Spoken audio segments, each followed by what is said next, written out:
નમસ્કાર વિદ્યાર્થી મિત્રો, ધોરણ 10ના વિજ્ઞાનના છેલ્લા લેક્ચરમાં આપણે વક્રીભવન શીખ્યા હતા. શું શીખ્યા હતા? વક્રીભવન. ચાલો તો સૌ પ્રથમ તો પહેલાં રિવિઝન થોડુંક કરી લઈએ. સૌથી પહેલાં તો વક્રીભવન થાય ક્યારે, શું છે એ પછી વાત કરીએ. પહેલાં થાય ક્યારે કે જ્યારે પ્રકાશનું કિરણ એક પારદર્શક માધ્યમમાંથી બીજા પારદર્શક માધ્યમમાં જાય, એટલે કે માધ્યમ બદલે હવામાંથી પાણીમાં જાય, એ ત્રાંસું હોય તો એનો વેગ બદલાય. શું બદલાય? વેગ બદલાય એટલે એની શું બદલાશે? દિશા બદલાશે. એટલે હકીકતમાં જો ન હોત તો એ સીધે સીધું છે, એની જગ્યાએ દિશા બદલે છે. તો આ જે દિશા બદલવાની આખી જે ઘટના છે, દિશા બદલવાની જે ઘટના છે એને શું કહેવાય? વક્રીભવન કહેવાય. શું કહેવાય? વક્રીભવન. ટૂંકમાં વાત એમ છે કે જ્યારે પ્રકાશનું ત્રાંસુ કિરણ એક પારદર્શક માધ્યમમાંથી બીજા પારદર્શક માધ્યમમાં દાખલ થાય ત્યારે બે માધ્યમોને છૂટી પડતી સપાટી આગળ પોતાની દિશા બદલે છે. આ દિશા બદલવાની જે ઘટના છે એને શું કહેવામાં આવે છે? વક્રીભવન કહેવામાં આવે છે. અથવા વાંકું વળે છે એવા શબ્દોમાં છે, અથવા વેગ બદલાવાના કારણે વિચલિત થાય છે એવા શબ્દો છે. બીજું કે વક્રીભવન છે એના કારણે આપણને તળિયું ઊંચું આવેલું દેખાશે. કોઈ પણ વસ્તુ છે એની આપણને શું દેખાશે? ઊંચું આવેલું દેખાશે. એક વસ્તુ તમને કહી દઉં, તમને 12મા ધોરણમાં આવશે કે તમે બહારથી જુઓ, બરાબર, તો તળિયું ઊંચું આવેલું દેખાય. પણ જો તમે પાણીની અંદર જઈને ઉપર જુઓ તો તમને વૃક્ષની ઊંચાઈ વધારે દેખાય, અથવા કોઈ વ્યક્તિ ઊભો હોય સ્વિમિંગ પુલની બાજુમાં અથવા ટાંકીની બાજુમાં તો એ તમને વધારે ઊંચાઈવાળો દેખાશે. સમજાયું? હું કહું કે આપણને એની ઊંડાઈ ઓછી દેખાય. તળિયું હોય, આ તળિયું અવળું હોય પણ આપણે દેખાશે અવળું, કારણ કે એટલી ત્રાંસી નજરે આપણે જોઈશું એટલે એના કારણે તળિયું કેવું આવશે? ઊંચું આવશે એવું લાગશે. ઓલા રૂપિયાના સિક્કાની વાત નહોતી કરી એની જેમ. જો તમે પાછા અંદરથી જોતા હોય, અહીંયા ધારો કે માછલી છે એ જોઈ એકતી હોય ને એ જોતી હોય તો આપણી ઊંચાઈ એને હું એટલી લાગશે, હોય એની કરતાં વધારે લાગે. પાણીની અંદરથી જુઓ તો એની ઊંચાઈ કેવી લાગે? વધારે લાગે. આ વસ્તુ 12મા ધોરણમાં આવે, તમારે નથી આવતું, બરાબર? તો આ તો તમારા જાણકારી માટે. તો વાત એવી હતી કે જ્યારે આપણો પ્રકાશ છે એ હવામાંથી પાણીમાં દાખલ થાય, જે બિંદુએથી દાખલ થાય એ બિંદુએ સપાટીને દોરેલો લંબ દોરવાનો, અને એ બિંદુએ દિશા બદલશે. એ દિશા બદલવા માટેનો આખો નિયમ આવે, સ્નેલનો નિયમ, એના આધારે નક્કી કરવામાં આવે. પણ એ જે તમારે હાલ્યો નથી, એ હાલશે ત્યારે વધારે કહીશ. અત્યારે તમારે એવું યાદ રાખવાનું છે કે પાતળામાંથી ઘટ્ટ માધ્યમમાં જાય તો ખૂણો ઘટે, અને ઘટ્ટમાંથી પાતળા માધ્યમમાં જાય તો ખૂણો વધે. પાતળામાંથી ઘટ્ટ માધ્યમમાં જાય તો ખૂણો ઘટે, અને ઘટ્ટમાંથી પાતળા માધ્યમમાં જાય તો ખૂણો વધે. ખૂણો ઘટે એટલે ખૂણો હોય કોની સાથે? લંબ સાથે, એટલે લંબ તરફ આવશે, અને ખૂણો વધે એટલે લંબથી દૂર જશે. કારણ કે આપણે જે આ લંબ તરફ કે લંબથી દૂર છે એ ખૂણાને આધારિત કહીએ છીએ ને. આ લંબ છે, સપાટીને દોરેલો લંબ, તો કિરણ આમ જતું હોય સીધે સીધું, પણ જો લંબ તરફ આવે એટલો આમ આવશે, લંબથી દૂર જશે તો આમ આવશે. એટલે આ એની દિશા બદલે, આ નજીક આવે ને દૂર જાય, બરાબર? તો આટલી વસ્તુ શીખ્યા હતા. એની પછી આપણે એ શીખ્યા હતા કે જો પાણીનું પ્રમાણ વધારે દેવામાં આવે તો એની આભાસી ઊંડાઈ હજી ઓછી થઈ જાય, એટલે ટૂંકમાં આપણને વધારે ઊંચું દેખાશે. તો આ બે વસ્તુ શીખ્યા હતા કાલે. સૌથી પહેલાં એક પ્રશ્ન એવો શીખ્યા હતા કે કાચના ગ્લાસમાં પાણી અડધો ભરીને એમાં પેન્સિલ મૂકો તો આપણે ક્રોસમાં જોતા પેન્સિલ તૂટેલી દેખાય. પેન્સિલ કેવી દેખાય? તૂટેલી દેખાય. હવે પેન્સિલ તૂટેલી શું કામ દેખાય? કારણ કે જે પાણીમાંથી આવતા પ્રકાશના કિરણો, હવામાંથી આવતા પ્રકાશના કિરણો છે એનો વેગ અલગ અલગ હોય, એટલે આપણી આંખ સુધી પહોંચવા માટે એને સમય અલગ અલગ હોય, એના કારણે આપણને એ વસ્તુ અલગ અલગ દેખાય છે. એટલા માટે આપણે તૂટેલી દેખાય, સીધી દેખાતી નથી. એ એના કારણે થાય, તો વક્રીભવનના કારણે થાય. પછી વક્રીભવનની વ્યાખ્યા શીખ્યા. પછી આપણે બે પ્રવૃત્તિ શીખ્યા કે પ્રકાશનું વક્રીભવનનું નિર્દેશન કરવું અને પાણીમાં રહેલા વક્રીભવનને કારણે ઊંચો આવેલો વસ્તુ દેખાય, રૂપિયાનો સિક્કો છે એ ઉપર આવેલો દેખાય, બરાબર? આ બે વસ્તુ શીખ્યા હતા. પછી એના મેં નિયમો કીધા એ તમારે યાદ રાખવાના છે. હવે આજે આપણે શીખવાનું છે કે પ્રકાશનું જે વક્રીભવન છે એ સપાટીને લંબ રૂપે નથી થતું. કઈ રીતના વાત કરું તો ધારો કે આ કાગળ છે, કાગળ ઉપર આપણે આ ઊભી લીટી કરી, કાગળ શું કરી, આ ઊભી લીટી કરી, એની ઉપર આ કાચનો સ્લેબ મૂકેલો છે, એટલે આ કાચ મૂકેલો છે. શું છે? કાચનો સ્લેબ, એટલે આ શું મૂકેલો છે? કાચ મૂકેલો છે. જો તમે આમ સીધું ઉપરથી જોશો તો તમને આનું વક્રીભવન તરીકે નહીં દેખાય. તમે જોઈ શકો છો સીધી લીટી જ છે ને કે નહીં? શું છે? સીધી લીટી છે. સ્લેબ આપણો PQRS છે. આ ABCD આ આપાત કિરણ, આ વક્રીભૂત કિરણ ને આ નિર્ગમન કિરણ. તો એક વસ્તુ તમે જોઈ શકશો કે આમાં જો આ પ્રેક્ટિકલ વસ્તુ છે કે આ સીધે સીધો દેખાશે, એટલે કે એનું વક્રીભવન થતું નથી. એનો નિયમ એ છે, સ્નેલનો નિયમ આગળ આવશે તમારે. θ90 હોય, θ0 હોય ત્યારે એનું વક્રીભવન થશે નહીં.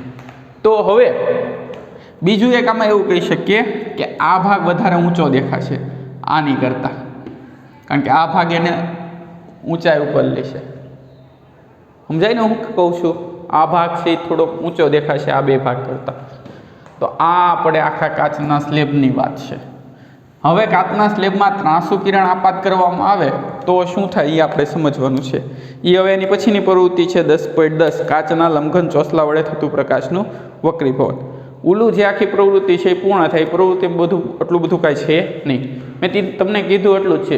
શું કરવાનું છે કે એક લીટો કરવાનો, ઘાટો કરવાનો, પછી માથે કાચનો સ્લેબ મૂકવાનો, પછી એનું નિરીક્ષણ કરવાનું. નિરીક્ષણ કરતાં તમને જોતાં ખબર પડશે કે કાચના સ્લેબને લંબરૂપે આપાત થતા પ્રકાશનું વક્રીભવન થતું નથી. પણ એક વસ્તુ છે, કાચના સ્લેબનો જેટલો ભાગ છે એટલા ભાગમાં એ ઉપર ઉપસેલો દેખાશે તમને. આખો ભાગ, એ ભાગ શું દેખાશે તમને? ઉપસેલો ભાગ દેખાશે. ખાસ યાદ રાખજો, બરોબર? એ બધું વાંચી લેજો. બીજું એમાં કાંઈ થિયરીમાં છે નહીં. હવે આ જે છે શીખવાનું છે સાચું કે કાચના લંબઘન ચોસલા વડે થતું પ્રકાશનું વક્રીભવન. હવે આ સમજવા માટે સૌથી પહેલાં તો તમારે આ પ્રેક્ટિકલ 12મા ધોરણમાં આવે છે ને તમારે આવે છે. એ પ્રેક્ટિકલમાં બહુ એટલે બહુ ઇઝી પ્રેક્ટિકલ છે. એની માટે એક કાચનો સ્લેબ લેવાનો. શું લેવાનો? કાચનો સ્લેબ. ધારો કે આ કાચનો સ્લેબ છે, એ કાચનો સ્લેબ અહીંયા મૂકી ધોળા પેજ ઉપર મૂકવાનો. પછી ફરતે એની બાઉન્ડ્રી દર્શાવી દેવાની. એટલે આ આપણો કાચનો સ્લેબ છે ABCD. પછી થોડીક મોટી આકૃતિ દોરું જેથી તમને સમજવામાં સરળ રહે, બરાબર? તો આ આપણો કાચનો સ્લેબ છે. કાચનો સ્લેબ કયો છે? ABC અને D, બરાબર? આ કાચનો સ્લેબ છે ABCD. હવે કાચનો સ્લેબ લઈ લેવાનો. પછી શું કરવાનું કે અહીંયા બે ટાંકણી ખૂતાડવાની. અહીંયા શું ખૂતાડવાની?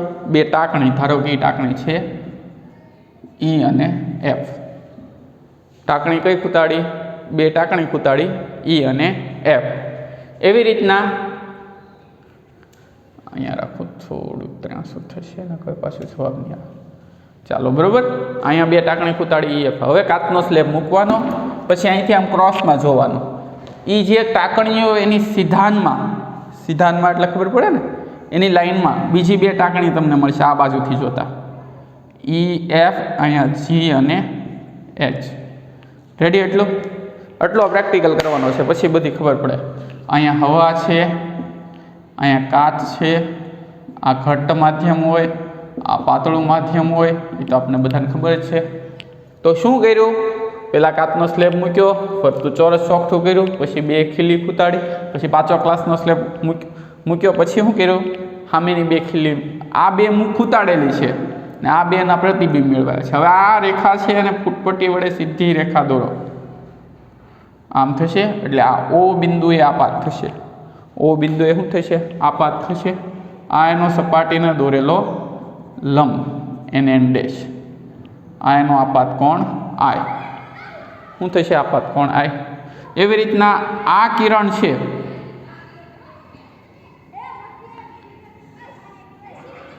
એ આવી રીતના આપાત થશે, બરાબર? અહીંથી આવે છે, અહીંથી આમ થાય છે, અહીંયા છેદે છે એટલે આને ઓ ડેશ કહેવાય. અહીંયા સપાટીને દોરેલો લંબ એનું નામ આપી દઈએ MM ડેશ. હવે આ બેને જોડી દો ઓ ડેશ, કારણ કે એનો રસ્તો એ જ દર્શાવે થશે. એટલે આને વક્રીભૂત કોણ R1, આને વક્રીભૂત કોણ R2 અને નિર્ગમન કોણ E કહેવાય. અને નિર્ગમન કોણ શું કહેવાય? E કહેવાય. બરોબર. અહીંયા R1, અહીંયા R2, અહીંયા E, અહીંયા I. આટલું રેડી. હવે બીજું એક વસ્તુ, અહીંયા પાછું શું છે? હવા છે, પાતળું માધ્યમ છે. બરોબર. અહીંયા શું છે? હવા છે, પાતળું માધ્યમ છે, હવા, કાચ, હવા. આટલું રેડી. EF આપાત કિરણ થશે. આ શું થશે? આપાત કિરણ થશે. આ શું થશે? નિર્ગમન કિરણ થશે. આ શું થશે? વક્રીભૂત કિરણ થશે. હવે આમાં થાય શું એ વાત કરીએ બીજી, કે અહીંથી સપાટીને લંબ રૂપે આપાત થતું કિરણ છે એ જો કાચનો સ્લેબ ન હોત તો આમ સીધું જાત કે નહીં? જો કાચનો સ્લેબ ન હોત તો આમ સીધું જાત કે નહીં? આ દિશામાં સીધું આગળ વધે ને. પણ કાચનો સ્લેબ છે એટલે એનું 2 વાર વક્રીભવન થાય. પહેલી વાર વક્રીભવન થાય ત્યારે હવામાંથી પાતળામાંથી ઘટ માધ્યમમાં આવે એટલે શું થાય? લંબ તરફ વળશે. પાતળામાંથી ઘટ માધ્યમમાં આવે એટલે લંબ તરફ વળે છે. પછી અહીંયા બીજી વાર વક્રીભવન થાય. અહીંયા વક્રીભવન પહેલું થશે,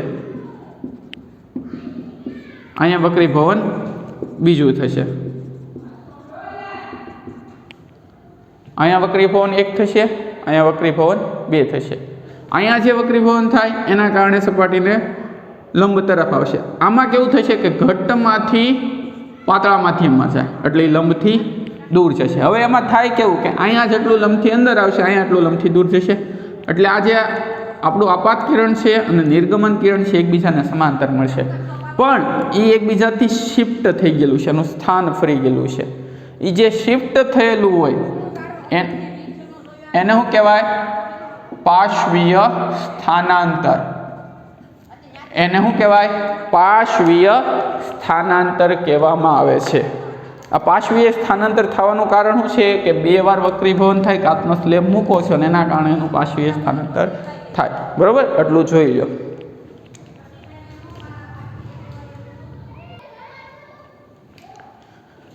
ચાલો તો આપણે ફરીથી આખું સમજી લઈએ.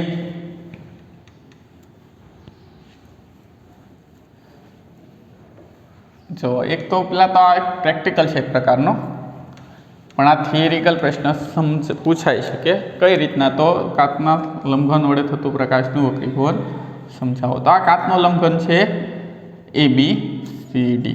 આ શું છે? કાચનું લંબઘન ABCD. હવે જ્યારે આ કાચનો લંબઘન ABCD મૂકવામાં આવે પછી આપણે અહીંયા શું કરવાનું? 2 ખીલ્લી મૂકી દેવાની. ખીલ્લી છે EF. એને અનુરૂપ 2 ખીલ્લી તમને અહીંયા મળશે GH. હવે જો કાચનો સ્લેબ ન હોત તો આ પ્રકાશનું કિરણ છે એ સીધું આમ પસાર થઈ જાત, પણ આ કાચનો સ્લેબ છે એટલે એના કારણે શું થાય છે? એનું વક્રીભવન થાય.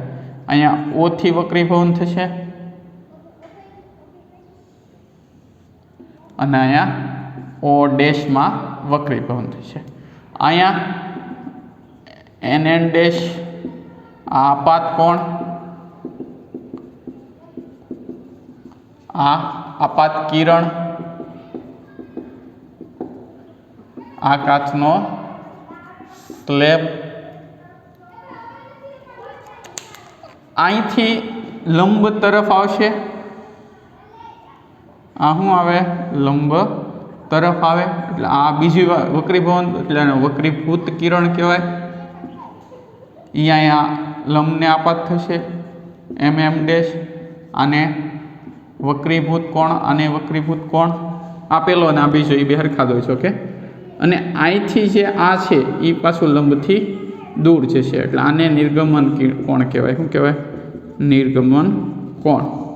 આને શું કહેવાય? નિર્ગમન કિરણ. હવે તમે એક વસ્તુ છે કે અહીંયા કાચ છે, અહીંયા હવા છે, અહીંયા કાચ છે, અહીંયા પાછું કાચ છે, અહીંયા પાછું હવા છે. એટલે પહેલાં વક્રીભવન થાય એ કોમાં થાય? હવામાંથી કાચમાં. પછી વક્રીભવન થાય એમાં થાય કાચમાંથી હવામાં. એટલે અહીંયા જેટલું લંબ તરફ વળ્યું એટલું અહીંયા લંબથી દૂર ગયું. અહીંયા જેટલું લંબ તરફ વળ્યું અહીંયા એટલું લંબથી દૂર ગયું. એટલા માટે નિર્ગમન કિરણ અને આપાત કિરણ એકબીજાને સમાંતર હોય. નિર્ગમન કિરણ અને આપાત કિરણ એકબીજાને કેવા હોય? સમાંતર હોય. પણ એ પોતાનું સ્થાન ફેરવેલું હોય, એટલે શિફ્ટ થઈ ગયેલું. એ જે સ્થાન ફેરવે સ્થાનાંતર એને પાર્શ્વીય સ્થાનાંતર કહેવાય. કેવું કહેવાય? પાર્શ્વીય સ્થાનાંતર. પાર્શ્વીય સ્થાનાંતર થવાનું કારણ શું છે?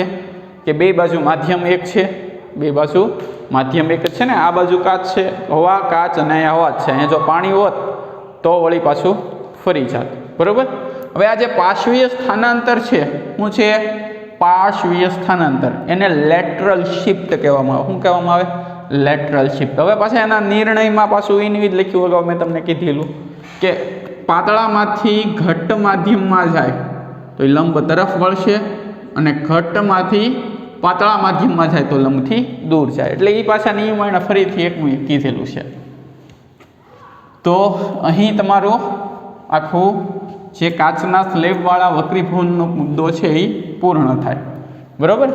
હવે એની પછીના મુદ્દાની વાત કરીએ તો એની પછીનો જે મુદ્દો છે કાચનો વક્રીભવન થવા માટેનું મુખ્ય કારણ શું છે? એ તો આપણે બધાને ખબર છે કે પારદર્શક માધ્યમમાંથી બીજા પારદર્શક માધ્યમમાં જાય ત્યારે ઝડપમાં ફેરફાર થાય. શેમાં ફેરફાર થાય? ઝડપમાં ફેરફાર થઈ એનો મેન મુદ્દો છે. હવે આપણે 39મો પ્રશ્ન ખાસ કે વક્રીભવનના નિયમો. 39મો પ્રશ્ન શું છે? પ્રકાશના વક્રીભવનના નિયમો. પ્રકાશના પરાવર્તનના નિયમો તો આપણને આવડી ગયા. હવે આપણે શીખવાના છે વક્રીભવનના નિયમ.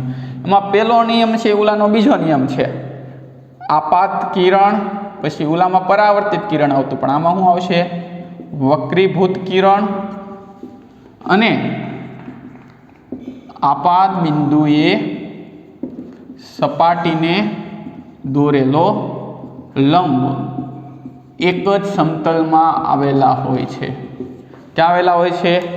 એક જ સમતલમાં આવેલા હોય છે. એટલે કે આપાત કિરણ, વક્રીભૂત કિરણ અને આપાત બિંદુએ સપાટીને દોરેલા લંબ, આ ત્રણ વસ્તુ ક્યાં આવેલા હોય છે? એક જ સમતલમાં આવેલા હોય છે. પણ આનો બીજો નિયમ છે એ ખાસ તમારે યાદ રાખવાનો છે, કારણ કે આના દાખલા આપણે આગળ થતા આવવાના છે. તો એની માટે એવું છે કે આપાત કોણના સાઇન અને વક્રીભૂત કોણના સાઇન. સાઇન એટલે સાઇન ગુણોત્તર તમારે આવી ગયું ને ગણિતમાં. આપાત કોણનો સાઇન એટલે સાઇન આઈ, અને પરાવર્તિત વક્રીભૂત કોણનો સાઇન એટલે સાઇન આર. સાઇન થીટા આવી ગયો ને. આપાત કોણને આઈ કહેવાય, વક્રીભૂત કોણને આર કહેવાય. એટલે સાઇન આઈ અને આર નો ગુણોત્તર અચળ હોય. નો ગુણોત્તર શું હોય? અચળ. એટલે સાઇન આઈના છેદમાં સાઇન આર બરાબર અચળ.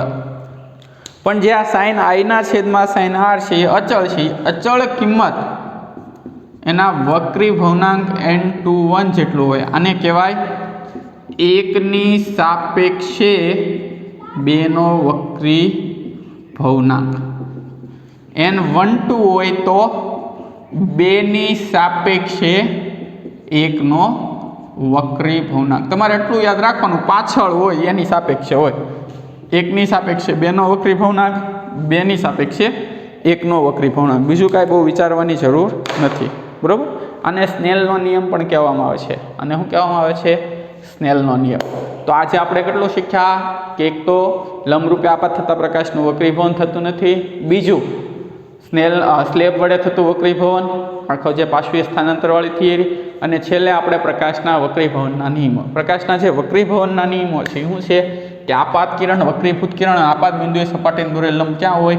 એક જ સમતલમાં હોય. એની સિવાય આ ખાસ યાદ રાખજો, આમાં બધાને બહુ ભૂલ પડે છે કે આપાત કોણના સાઇન અને વક્રીભૂત કોણના સાઇનનો ગુણોત્તર અચળ હોય છે. અને અચળ કેટલો હોય છે? એના સાપેક્ષ વક્રીભવનાંક જેટલો હોય, એટલે કે n21. એટલે એકની સાપેક્ષે બેનો વક્રીભવનાંક, અને એને કહેવાય બેની સાપેક્ષે એકનો વક્રીભવનાંક. બરાબર. હવે આગળની જે વક્રીભવનાંકની આખી થિયરી છે એ કાલે લઈશું કિંમત સ્વરૂપે, બરાબર।